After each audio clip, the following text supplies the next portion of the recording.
So it's the first episode of Cooking with Chris. Today we'll be making waffles. So it's pretty simple. You just put the waffles in the thing. Then, while the waffles are made, let's get a drink. So we're gonna make chocolate milk.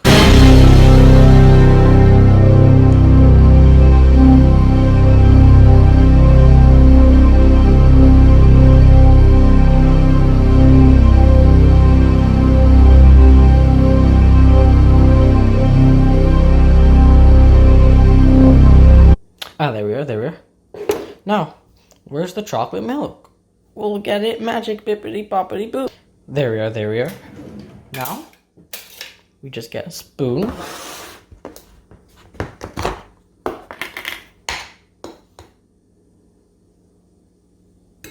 One. Two.